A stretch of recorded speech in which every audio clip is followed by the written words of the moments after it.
Hey guys, हम वासुदेव और आप देख रहे हैं मिक्स विद वासुदेव। तो आज के वीडियो में हम लोग एक टेक्निकल टॉपिक की बात करने वाले हैं बिकॉज आप में से काफी सारे लोग एडवांस मिक्सिंग वीडियोस का वेट कर रहे थे और अभी रिसेंटली मुझे पता चला कि कुछ लोग हैं जो एंजॉय नहीं कर रहे अनबॉक्सिंग और review videos. But trust me, अपने एंड से मैं पूरी कोशिश करता हूँ कि हर वीडियो में यूजफुल इन्फॉर्मेशन दो, चाहे वो कोई भी रिव्यू वीडियो हो, चाहे वो कोई भी अनबॉक्सिंग वीडियो हो, बट आपको एक्सक्लूसिव इन्फॉर्मेशन मिले। क्योंकि देखो, मैं यूजुअली प्रोडक्ट्स को रिव्यू इसलिए कर रहा था चैनल पे बिकॉज मेरे को खुद इतने सारे साल लग गए इस काबिल बनने में कि मैं उन प्रोडक्ट्स को अफोर्ड कर सकूं। दैट इज द रीजन मेरे को बहुत खुशी होती है आप लोगों के साथ शेयर करते हुए, ताकि आप लोग भी एक्सपीरियंस कर पाएं और आप लोगों को एक पुश मिले कि कभी ना कभी जाके आपको भी उन प्रोडक्ट्स को यूज करना है। और मैं डेफिनेटली चाहूंगा कि मुझसे जल्दी आप लोगों को वो चीजें मिले। तो आज की वीडियो में हम लोग डिस्कस करने वाले हैं कि बस कंप्रेशन एग्जैक्टली क्या होता है, कहां पे यूज होता है और हमारे पास टोटल कितने टाइप के कंप्रेसर्स होते हैं जिनको हम लोग यूज कर सकते हैं। So let's begin. राइट, तो जैसे कि आप लोग देख सकते हैं, ये वाला जो प्रोजेक्ट है ये अंशुमन शर्मा का रीसेंट सिंगल है जो अभी अभी कुछ टाइम पहले उन्होंने रिलीज किया है इन कोलैबोरेशन विद ओनली देसी। तो एक बार मैं आप लोगों को प्ले करके सुना देता हूँ कि ये कैसा साउंड कर रहा है और आज हम किस सेक्शन पे काम करने वाले हैं। Hey, what is he gone open archie? Prada leather bag, silk from Versace. Taste like sugar candy, make some patache. I'm right here, girl, Garudiana, Giant like Robin Hood. तो यहाँ पे अगर मैं सोलो कर दूं इस ग्रूव को, जो हमारी बेसिक बीट चल रही है, बेसिक ग्रूव चल रहा है, तो वो कुछ ऐसा साउंड कर रहा है।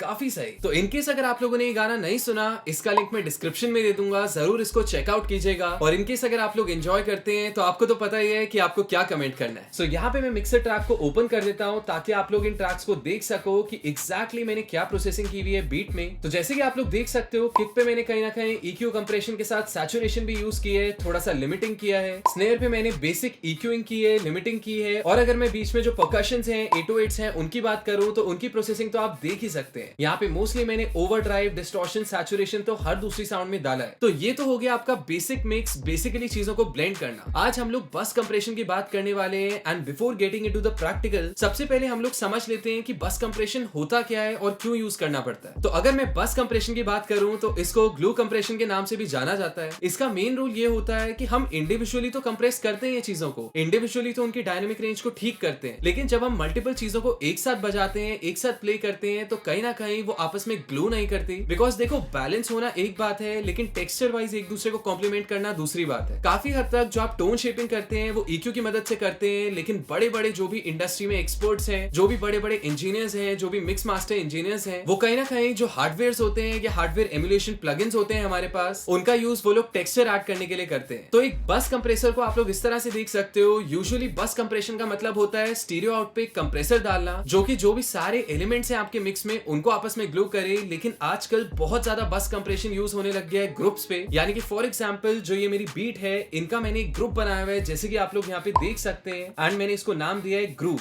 तो अगर मैं इस पे कोई भी एक कंप्रेशन डालूंगा तो वो कहीं ना कहीं एक बस कंप्रेसर की तरह एक्ट करेगा, बिकॉज वो इन सारे एलिमेंट्स को एक साथ कंप्रेस करेगा। तो उससे मेरा क्या एडवांटेज? मेरा एडवांटेज ये है कि वो चीजें आपस में ग्लू करेंगी, and not just because of dynamics. जो भी डायनेमिक्स थोड़े बहुत अनइवन है उनको तो फिक्स करेगा ही, बल्कि उसके अलावा सबसे मेन एडवांटेज ये है कि वो सब में ऑलमोस्ट सिमिलर टेक्सचर डाल देगा, जिसकी वजह से वो जो एलिमेंट्स है मेरे ग्रूव में वो एक दूसरे को कॉम्प्लीमेंट करेंगे और ऐसा लगेगा कि वो सारे एक ही चीज का पार्ट है। सो अब अगर मैं यहाँ पे एक प्लगइन को इंसर्ट करूं, से मैं एक नॉर्मल कंप्रेसर को इंसर्ट करता हूं, ये जो ग्रूव है हमारा इसके ग्रुप पे, तो ये लॉजिक का जो स्टॉक कंप्रेसर है ये काफी ज्यादा अमेजिंग है। यहाँ पे आपके पास डिफरेंट कंप्रेशन ऑप्शंस हैं, जैसे कि प्लैटिनम डिजिटल जो कि लॉजिक का ट्रांसपेरेंट कंप्रेसर है, फिर उसके बाद एक स्टूडियो VCA आता है जो कि फोकसराइट रेड का एमुलेशन है, देन सो ऑन, ये सारे हार्डवेयर एमुलेशन है, जैसे कि स्टूडियो FET हो गया, या आपका जो 1176 का ब्लैक फेस वर्जन है ये उसका एमुलेशन है, देन आपका DVX 160 का एमुलेशन आ गया, क्लासिक VCA, एंड ऐसे करते करते बहुत पॉपुलर जो हार्डवेयर हैं उनका कॉपी करके लॉजिक ने प्लगइन्स को बनाया है। बट हम इस वीडियो में लॉजिक की बात नहीं करने वाले स्पेसिफिकली, तो मैं आप लोगों को इन डिफरेंट टाइप्स का मतलब समझा देता हूँ कि ये FET,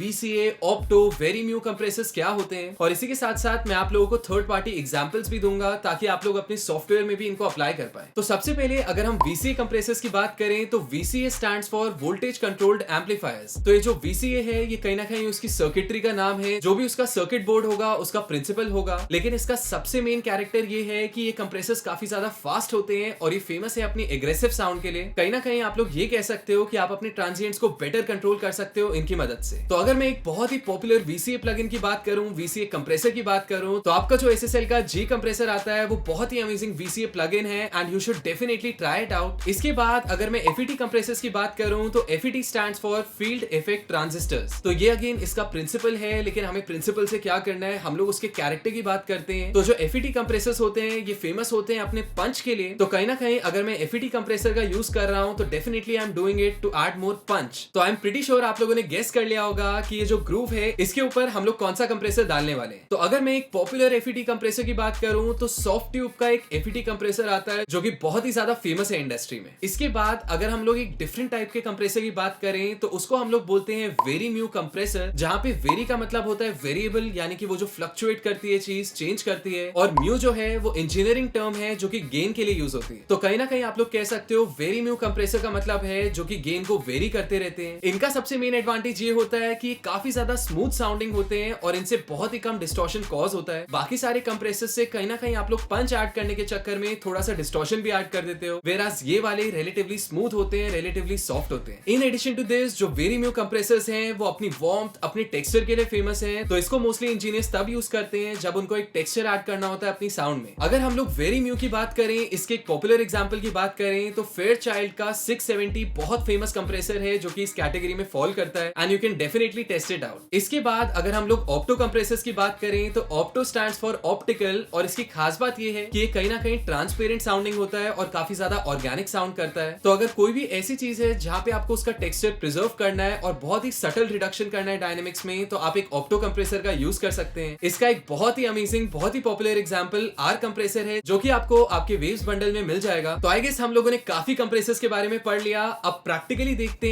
हैं कि एक बस कंप्रेसर को अप्लाई करने से क्या एडवांटेज होता है, क्या साउंड में चेंज आता है। राइट, तो जैसे कि आप लोगों ने गेस कर ही लिया था, यहाँ पे मैं एक FET कंप्रेसर यूज करूंगा और मेरे पास दो ऑप्शंस हैं, या तो मैं स्टूडियो FET यूज करूं या तो मैं विंटेज FET यूज करूं। So let's listen to both of them. इनको एडजस्ट करते हैं, इनकी सेटिंग्स को, ऑटो गेन को ऑफ रखेंगे हमेशा, एंड लेट्स सी इनमें से कौन सा है जो सबसे बढ़िया साउंड करता है इस ग्रूव में।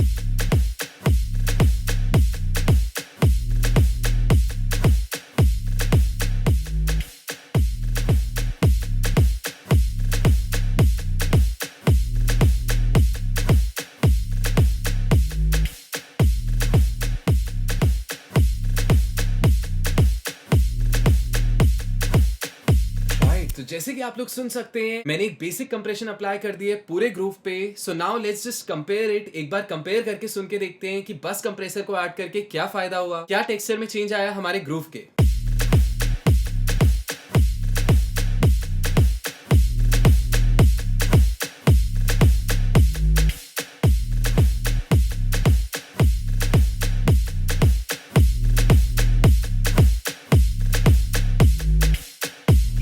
तो जैसे कि आप लोग देख सकते हैं जमीन आसमान का फर्क है, और कहीं ना कहीं वो जो ट्रांजिएंट्स हैं, वो जो किक्स हैं स्पेशली, उनमें कितना ज्यादा पंच आ गया। जो आपका स्नेयर साउंड है उसमें कहीं ना कहीं कितना ज्यादा पंच आ गया। तो जैसे कि मैंने आप लोगों के साथ डिस्कस किया था, FET कंप्रेसर्स जो है वो बहुत ही फेमस है अपने पंच के लिए, जो वो एग्रेसिव टेक्सचर डालते हैं अपनी साउंड में। तो definitely you should try it out. इसके अलावा अगर आप लोग चाहते हैं कि जो बाकी के कंप्रेसर्स हैं, VCA, ऑप्टो और वेरीम्यू कंप्रेसर्स, अगर मैं उनका एक प्रैक्टिकल डेमोन्स्ट्रेशन दिखाऊं और एलिमेंट्स पे, जैसे कि गिटार्स, वोकल्स, बेस पे, तो नीचे जरूर कमेंट करके मेरे को बताना कि आपको ये वीडियो कैसा लगा। और इनकेस अगर ऐसा कोई भी टेक्निकल टॉपिक है जिस पे आप लोग चाहते हैं कि मैं एक वीडियो बनाऊं, मैं बात करूं, तो उसको भी नीचे लिख देना। भाई आज तो मुझे भी काफी कुछ सीखने को मिला। क्या बात है, ये तो चमत्कार हो गया। हाँ भाई, लेकिन एक सवाल है मेरा। हाँ बता। ये जो बस कंप्रेसर है ये पेट्रोल पे चलता है या डीजल पे?